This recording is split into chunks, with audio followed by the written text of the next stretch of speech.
Friends, welcome back to another video. ఈరోజు మనం ఈ వీడియోలో సెకండ్ ఇయర్ మ్యాథమెటిక్స్ 2A పేపర్లో ఉన్నటువంటి కాంప్లెక్స్ నెంబర్స్ అనే చాప్టర్ని డిస్కస్ చేసుకుంటున్నాము. సో మన కొత్త math topic complex numbers.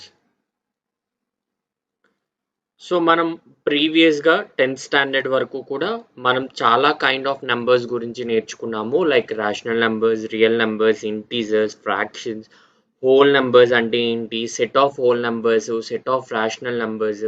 So ప్రతి దాని గురించి కూడా మనం క్లియర్గా నేర్చుకోవడం జరిగింది. ఈ వీడియోలో మనము ఇక్కడ కాంప్లెక్స్ నెంబర్స్ అంటే ఏంటి, వాటి యొక్క అప్లికేషన్స్ ఏంటి అనేది మనము ఈ చాప్టర్ ద్వారా తెలుసుకోవటం జరుగుతుంది. సో చూడండి, కాంప్లెక్స్ నెంబర్స్ని మనము డివైడ్ చేసినట్లయితే మనకి కాంప్లెక్స్ నెంబర్స్ 2 kinds కింద డివైడ్ చేయడం జరుగుతుంది. సో అందులో ఫస్ట్ వన్ వచ్చేటప్పటికి ఏంటయ్యా అంటే రియల్ నెంబర్. కాంప్లెక్స్ నెంబర్లో ఎన్ని టైప్స్ ఉంటాయంటే ఫస్ట్ నెంబర్ వచ్చేటప్పటికి రియల్ నెంబర్, దాన్ని క్యాపిటల్ ఆర్ తోటి ఇండికేట్ చేస్తాము. సో సెకండ్ పార్ట్ వచ్చేటప్పటికి ఇమాజినరీ నెంబర్. సో కాంప్లెక్స్ నెంబర్ని 2 types కింద డివైడ్ చేయడం జరిగింది. ఒకటి వచ్చేటప్పటికి రియల్ నెంబర్, ఇంకొకటి వచ్చేటప్పటికి imaginary number. So imaginary number అంటే దాన్ని ఐ తోటి ఇండికేట్ చేస్తాం నాన్న. ఐ వాల్యూ ఏంటి అంటే ఐ ఈజ్ ఈక్వల్ టు √/-1. √/-1 మీరు ఈజీగా ఐడెంటిఫై చేయాలి అంటే I² is equal to -1. So ఇది కాంప్లెక్స్ నెంబర్ సమ్స్ని మీరు సాల్వ్ చేసేటప్పుడు మీకు ఎక్కడైనా I² అని కనిపించింది అంటే మీరు దాని ప్లేస్లో -1ని ప్లేస్ చేసుకోవచ్చు. Coming back to the real numbers. Real నెంబర్స్ని మనము మళ్ళీ 2 kinds కింద డివైడ్ చేయవచ్చు. సో ఫస్ట్ వన్ వచ్చేటప్పటికి rational numbers and irrational numbers. Rational నెంబర్స్ని క్యూ తోటి ఇండికేట్ చేస్తాము. ఇర్రేషనల్ నెంబర్స్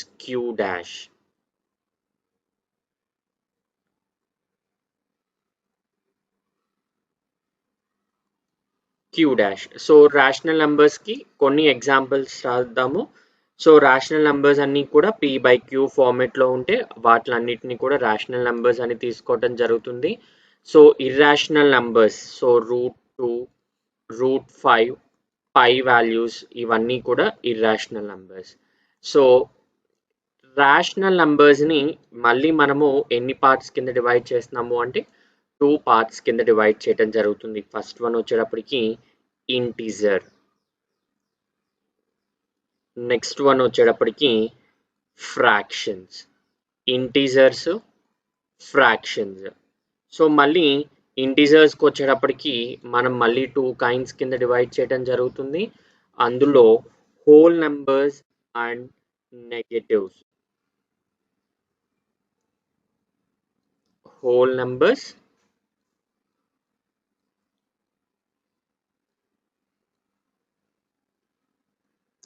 నెంబర్స్ అంటే సెట్ ఆఫ్ నెంబర్స్ ఇంక్లూడింగ్ 0, 1, 2, 3, 4, 5, 6 అవన్నీ కూడా మనకి హోల్ నెంబర్స్. సో హోల్ నెంబర్స్తో పాటు మనకి నెగటివ్ నెంబర్స్ని కూడా ఇంక్లూడ్ చేస్తే ఆ సెట్ని ఏమంటాము అంటే ఇంటీజర్ సెట్ అంటాం. Integer is the set of numbers including whole numbers and negative numbers. So మనము హోల్ నెంబర్స్ని కానీ డివైడ్ చేస్తే మళ్ళీ హోల్ నెంబర్స్ ఎన్ని పార్ట్స్ కింద డివైడ్ అవుతున్నాయి అంటే 2 parts కింద డివైడ్ అవుతాయి. ఫస్ట్ వన్ వచ్చేటప్పటికి న్యాచురల్ నెంబర్స్ అంటే set of numbers from 1 to infinity. Natural నెంబర్స్తో పాటు 0. So 0 and natural numbers. మీరు ఒకసారి మళ్ళీ క్లియర్గా అబ్జర్వ్ చేసినట్లయితే కాంప్లెక్స్ నెంబర్స్ కంటైన్ 2 parts. ఒకటి రియల్ నెంబర్, ఇంకొకటి ఇమాజినరీ నెంబర్. ఇమాజినరీ నెంబర్ని దేంతో ఇండికేట్ చేస్తాము అంటే స్మాల్ ఐ తోటి ఇండికేట్ చేస్తాము. ఆ ఐ వాల్యూ ఏంటయ్యా అంటే I is equal to √/-1. So I² is equal to -1. Coming back to the real నెంబర్ని కానీ మనం 2 parts కింద డివైడ్ చేస్తే మనము ఈ రియల్ నెంబర్ పార్ట్ మొత్తాన్ని కూడా మనం ప్రీవియస్ క్లాసెస్లో ఆల్రెడీ నేర్చుకున్నాము.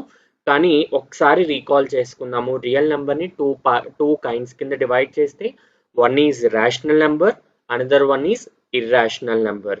మళ్ళీ రేషనల్ నెంబర్ని 2 పార్ట్స్ కింద కానీ డివైడ్ చేస్తే మనకి ఆ రేషనల్ నెంబర్స్ మళ్ళీ ఎలా స్ప్లిట్ అవుతాయి? ఇంటీజర్స్ కింద, ఫ్రాక్షన్స్ కింద స్ప్లిట్ అవటం జరుగుతుంది. సో నెక్స్ట్ ఇంటీజర్స్ని మళ్ళీ స్ప్లిట్ చేస్తే set of whole numbers plus negative numbers కింద, నెక్స్ట్ హోల్ నెంబర్స్ని మళ్ళీ స్ప్లిట్ చేస్తే న్యాచురల్ నెంబర్స్, అదేవిధంగా జీరో. ఇది ఒక సెట్ ఆఫ్ కాంప్లెక్స్ నెంబర్స్కి సంబంధించి ఒక ట్రీ చార్ట్. ఇప్పుడు మనము దీన్ని ఒక చిన్న టేబుల్లో రాసుకోవాలి అంటే N is subset of. So మీరు ఇక్కడ కానీ చూసినట్లయితే N is subset of whole numbers is subset of integers, integers is subset of rational numbers is subset of real numbers is subset of complex numbers. So చూడండి, so natural numbers అన్నీ కూడా whole నెంబర్స్లో ఒక part. So ఇది చాలా చాలా important. మీరు complex నెంబర్స్ని కానీ identify చేసుకోవాలి అంటే మీరు ఆల్రెడీ ఇక్కడ చూడొచ్చు. సో న్యాచురల్ నెంబర్స్ అనేవి హోల్ నెంబర్స్లో ఒక సబ్సెట్, హోల్ నెంబర్స్ అన్నీ కూడా ఇంటీజర్లో సబ్సెట్, ఇంటీజర్స్ అన్నీ కూడా రేషనల్ నెంబర్స్లో సబ్సెట్, రేషనల్ నెంబర్స్ అన్నీ కూడా రియల్ నెంబర్స్లో సబ్సెట్, రియల్ నెంబర్స్ అన్నీ కూడా కాంప్లెక్స్ నెంబర్స్లో సబ్సెట్. సో అది ఎలా అనేది మనకి ఇక్కడ ట్రీ డయాగ్రామ్ రూపంలో నేను మీకు క్లియర్గా ఎక్స్ప్లెయిన్ చేశాను. ఒకసారి దీన్ని క్లియర్గా మీరు నోట్స్లో కాపీ చేసుకుని క్లియర్గా అర్థం చేసుకుంటారని అనుకుంటున్నాను. So coming back to the next, so definition. So అసలు కాంప్లెక్స్ నెంబర్ అంటే ఏంటి అనేది మనం డెఫినేషన్ రాసుకోవాలి కదా. సో నెక్స్ట్ వన్ వచ్చేటప్పటికి కాంప్లెక్స్ నెంబర్ డెఫినేషన్ ఏంటి అంటే, సో ఇది ఒక ordered pair of real numbers. So complex number అనేది ఏంటయ్యా అంటే ఒక ordered pair of real numbers. ఇందులో మనకి ఈ కాంప్లెక్స్ నెంబర్ ఎలా దేంతో ఇండికేట్ చేస్తాము అంటే z is equal to A plus IB. z is equal to A plus IB. మీరు ఇక్కడ చూసినట్లయితే ఇక్కడ ఏ అనేది రియల్ పార్ట్, ఏ అనేది ఏ పార్ట్ నాన్న? Real part.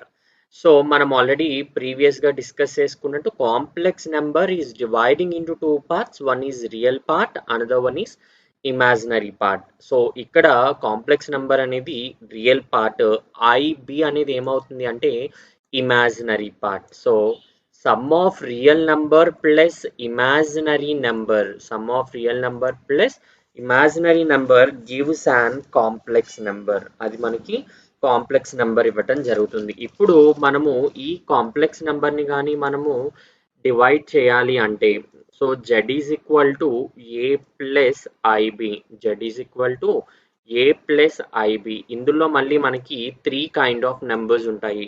ఒకటి ఏంటి అంటే purely real number, purely real number అంటే మనకి కాంప్లెక్స్ నెంబర్లో టూ పార్ట్స్ ఉంటాయి, ఒకటి ఇమాజినరీ పార్ట్, ఒకటి రియల్ పార్ట్.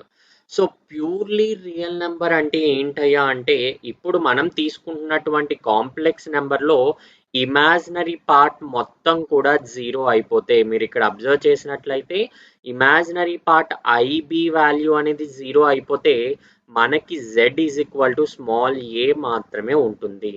సో కాబట్టి మనకి కాంప్లెక్స్ నెంబర్లో ఓన్లీ రియల్ పార్ట్ మాత్రమే ఉంది. అది ఎప్పుడు జరుగుతుంది? ఇమాజినరీ పార్ట్ జీరో అయినప్పుడు, if b is equal to zero, if b is equal to zero. So next one, so purely imaginary number. So మీకు ఇది ఈజీగా అర్థమైపోతుందో ఒకసారి చెక్అవుట్ చేయండి. ప్యూర్లీ ఇమాజినరీ నెంబర్ ఇందాక చెప్పుకున్నట్టు మనము, సో ప్యూర్లీ రియల్ నెంబర్ అవ్వాలి అంటే ఇమాజినరీ నెంబర్ జీరో అవ్వాలి. ఇప్పుడు మనం తీసుకుంటున్నటువంటి కాంప్లెక్స్ నెంబర్లో మనం ఏమవ్వాలి?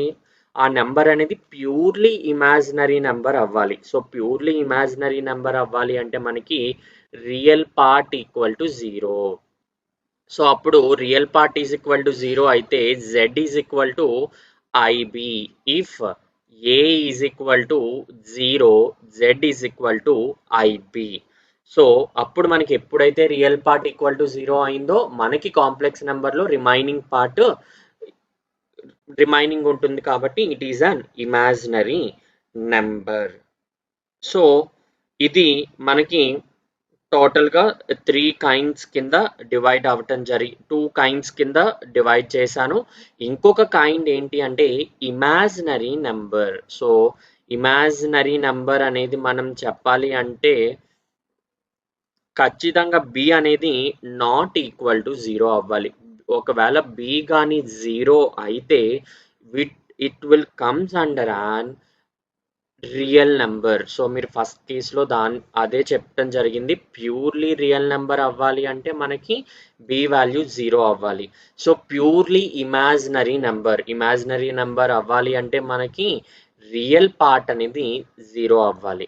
సో నెక్స్ట్ ఇమాజినరీ నెంబర్, మనకు ఒక కాంప్లెక్స్ నెంబరు ఇమాజినరీ నెంబర్ అయి ఉండాలి అంటే ఖచ్చితంగా అందులో ఉన్న ఇమాజినరీ పార్ట్ అనేది మనకి 0కి ఈక్వల్ అవ్వకూడదు. సో ఇది ఈరోజు కాంప్లెక్స్ నెంబర్కి సంబంధించిన introduction. So complex number properties, దానికి సంబంధించిన ఎగ్జాంపుల్స్ అన్నీ కూడా నెక్స్ట్ వీడియోలో కంటిన్యూ చేస్తాను. For more updates stay tune to infinity to learn. Thank you for watching. Have a nice day.